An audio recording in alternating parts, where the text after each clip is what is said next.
This is It's Not In Your Head podcast with Dan and Juz. Dan is a doctor and Justine a pain coach. We've come together to find ways to manage complex chronic pain better for both patients and providers. Hello and welcome to another episode of It's Not In Your Head podcast. I'm Justine Feitelson here with Dr. Dan Bates. Hi, Dan. Hey, Jus. How are you? Swell. Ready to get into another procedure today.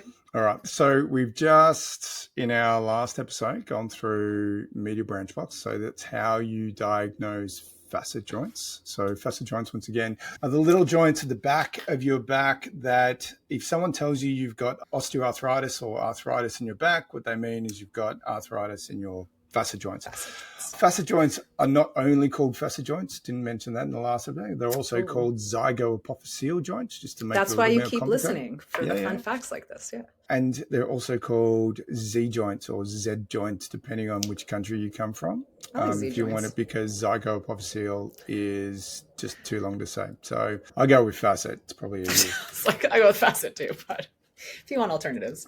All right. So we just highlighted where we've done a medial branch block. And in this case, you've had a good decrease in pain during the period of the time that the local is active. So for most people, the pain will go away and then it'll then come back again on the day. Which is normal. Which is normal.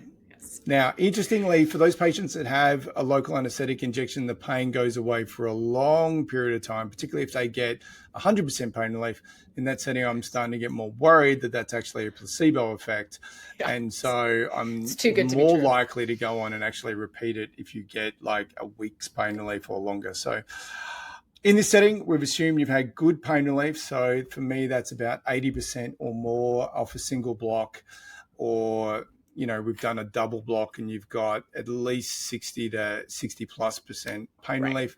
And we go on to do radiofrequency neurotomy. So radiofrequency neurotomy is where you heat the nerves up that we've originally blocked with that medial branch block. And so it's just a little branch of a nerve that is supplying the facet, and you're taking away the nerve supply to the facet. Okay, so why do we take away the nerve supply of the facet? Well, the fact of the matter is, at the moment with osteoarthritis, we don't have a bunch of treatments to actually reverse the disease process itself. So if we can't reverse or slow down the disease process, you then take away the nerve supply. Slow down how much you feel it? Yeah. So when you're doing this, what we do is we use a set of fancy needles that basically create a radio frequency wave in the local area, and it heats the tissue up to 80 to 90 degrees, and it then, melts or coagulates the nerve to decrease its nerve supply to that joint. Now, there's a couple of things that vary the response. So number one, how long the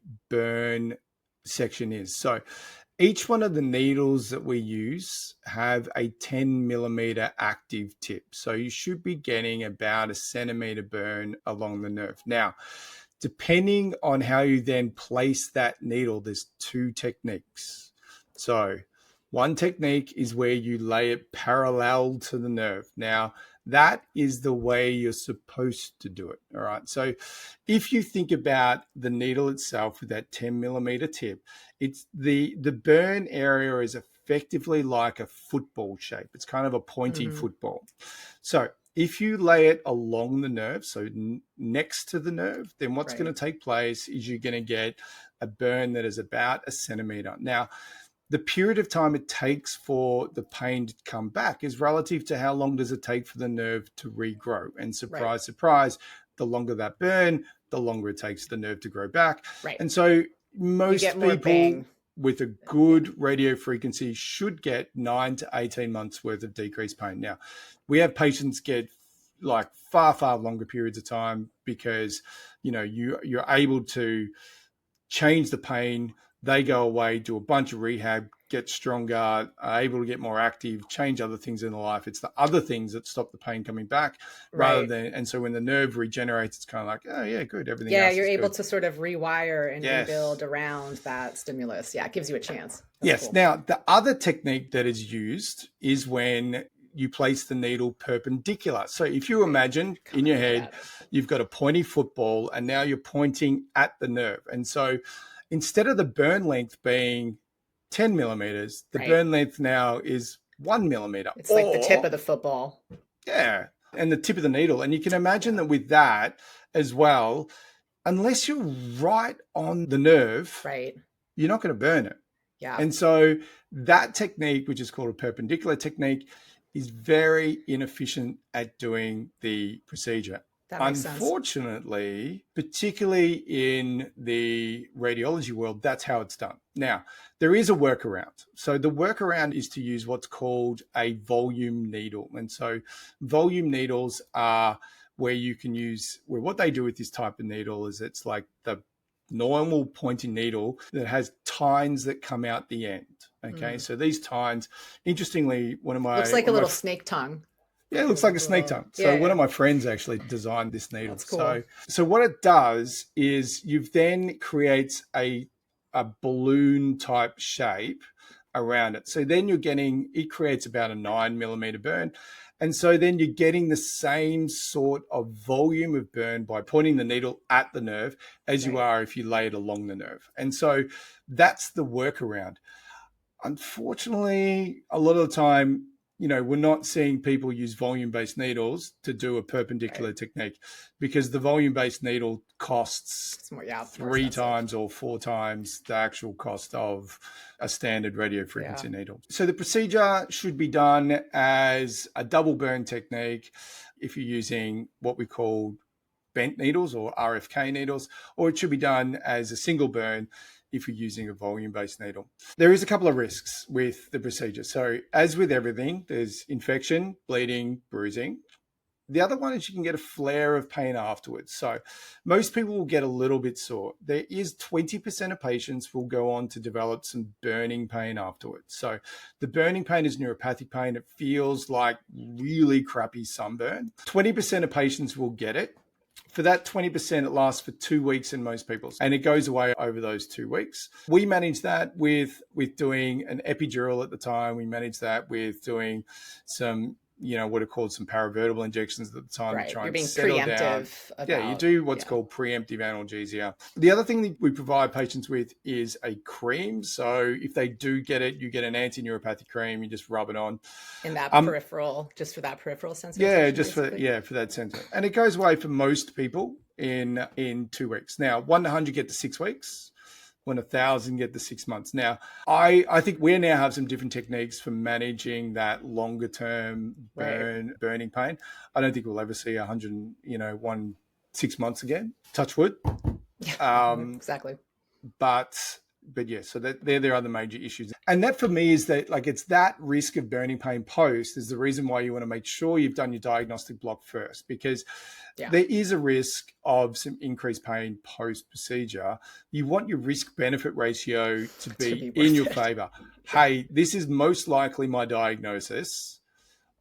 The risk of getting some burning pain for a couple of weeks is worthwhile to get a decrease in your overall pain. So that's the way it works. So question. Yeah, go. Are you more hesitant to use these with populations like complex regional pain syndrome patients, or those who are already like nerve sensitive to temperature being high or low? How do you manage risk? Yeah, so CRPS, I'm not doing it. There we go. Yeah, that's what I was evaluating this treatment too, and I was like, the last thing I really want to do is burn some nerves. No, that's a great point. A chance. So I know that's like the world's easiest question. Yes, so I was punting you that one. Yep. And I think because the patients. The patient that has complex regional pain syndrome has other nervous system stuff going on that predisposes them to developing more complex regional pain syndrome. Right. And I don't want to do that. So in this setting, we might do what's called pulsed radiofrequency. So pulsed radiofrequency doesn't burn nerves. It doesn't damage nerves. So it's non-ablative. It changes nerve function by increasing the release of anti-inflammatory factors from the nerve itself. So it triggers a bunch of gene translation. That I do in things, but it's not thermal radiofrequency where what we are treating is osteoarthritis. So different pivot to that then. So follow up for this procedure. So for most patients, you've got to expect it's going to take 4 to 6 weeks to get the maximum benefit out of this. we will follow patients up at about that 4 to 6 week mark. And so, to be honest, we actually normally push it out 6 to 8 weeks so that we're sort of at that phase. If you're at 4, I'm still going to wait a bit and just see, hey, do we still get better? Because there's enough patients within that population that goes on to go, oh, yeah, you know what, after I talked to you, it got heaps better. So, which, you know, interesting happens for my nurse a lot. She'll talk to people, they're not better. She books them in to see me, and then they call me and they go, oh, yeah, well, it got better. I'm like, awesome. That's it. You know, I think one of the key important things here is risk of infection. Now, the risk of infection is low, but it is present. So the symptoms people will get with infection that you need to be aware of, you know, you get systemic symptoms, so fevers, shivers, shakes, rigors. But I think most of the time what it presents with is wildly disproportionate pain. So I've seen one infection with these previously. How it presents is wildly disproportionate pain, you know, and with actually no systemic features. And so that's the point in time where you go searching for infections. So we do that with taking some bloods on patients. If they've got altered bloods, we then pack them off to get sorted pretty quickly. So is the risk for infection just slightly higher than with other, like a block? It's still low. Risk of infection is probably 1 in 5,000. So risk for a block, when you look at the data on cortisone injections, is 1 in 15,000. Risk for radiofrequency is probably higher, well, certainly higher. So it's going to be about 1 in 5,000. We limit the amount of burns that we do. So we don't do multiple bilateral burns. So we'll do one side. Right. And then we'll do the other. So there is some data that suggests if you do a double-sided burn, you increase your risk of developing infection. You probably double it. The interesting thing is your risk of developing neuropathic pain goes up substantially higher the more burns you do. So so it's more than double it. So we will limit what we do on the one day so that we minimize our risk of complication. And I think since we started doing that, we really started doing that probably 5 or 6 years ago. And, you know, we saw how much post-procedure pain we needed to look after really drop off substantially. Like I went through a period of time, I was like, oh, over this post-procedure pain. So, but same upside, less downside. Yeah. And so the question, a lot of the questions that we'll get asked is how many times can you repeat this? The answer to that is there's technically not a limit. Okay. So, but there's a logical limit to it. So there will be some patients that we've had within our clinic that have had it once every 2 years for the last 10 years and they do a burn and they're great. There's a subset of patients that then they get to a certain point where it stops working. Doesn't help anymore. The upside wears off. That is either because the diagnosis has changed, at which point in time you then do you might repeat your diagnostic block and see if it's still the same problem, or the nerve is now on a different path. And although you're doing the same technique, nerve's not there anymore because it's regrown around scar tissue or something. And so you might need to look at doing different technique, or simply patients have just become resistant to that. There's a tolerance component even with this, just like with sympathetic lumbar injections wearing off for me. I think that's different. I think that's different when you're looking at that, because that's probably a tolerance to the cortisone injected material to what you inject, and that's really common. But this is different, and I'm not 100% sure. I can hypothesize why people stop responding, and I think that most of the time it's probably because the diagnosis changed. So in that setting where you're getting a decreasing response, we then go on to look at other strategies. The other strategy at the moment we'd probably look at is a thing called an L2 medial branch stimulator, which works on improving multifidus function. But we'll do that in another episode. Oh, what a good segue, Dan. It's getting good at this. All right. Anything else come to mind on radiofrequency neurotomy? No, look, once again, you have facet joints in necks, thoracic spine, and lumbar spine. You can do radiofrequency neurotomy at each one of those levels, and the risks are essentially the same. I think there's probably a little bit higher risk of some neuropathic pain post thoracic radiofrequency than there is post lumbar or neck.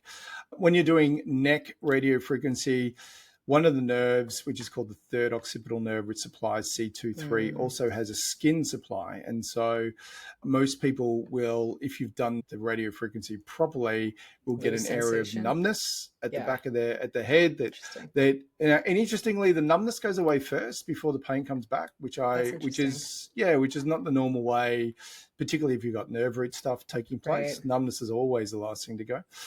And you can do radiofrequency on peripheral joints. So there is techniques to do radiofrequency of the knee. There's techniques to do radiofrequency of the hip. There's techniques to do radiofrequency of the shoulder. There's even techniques to do radiofrequency of the foot. And so you can move way outside the spine. Yeah, so you move way outside the spine for this. Risks with those are pretty much the same. So infection, bleeding, bruising, neuropathic pain. Efficacy is probably a little bit lower because nerve supply to these are quite difficult. Your lower back, particularly lower back and neck, the nerves are trying to burn, like they're generally in the same area on everybody. Spot. Right. Yeah. For knees, for shoulders, for ankles, I think it's hips. Yeah, it's a little bit more. The anatomy varies more. The anatomy varies more, and the nerve supply varies more, so it's a little bit more difficult. Nice. So that's radiofrequency. I feel like this one had some good fun facts in there. Special populations. Cool. Yeah, things you don't otherwise realize as a patient. So hope that was helpful if you're considering this. And come back for another episode on It's Not In Your Head podcast. See you guys next time. Thanks, Joss. Thanks for listening. Clearly, this is a podcast. It's for informational purposes. It's not a consult, medical advice, or the practice of medicine, and it doesn't form a therapeutic relationship. If you feel the information might be useful for your situation, before applying it to yourself or others, you should speak with your doctor or your treating clinician. Do not delay in seeking a diagnosis or treatment, and applying the information is at the listener's own risk.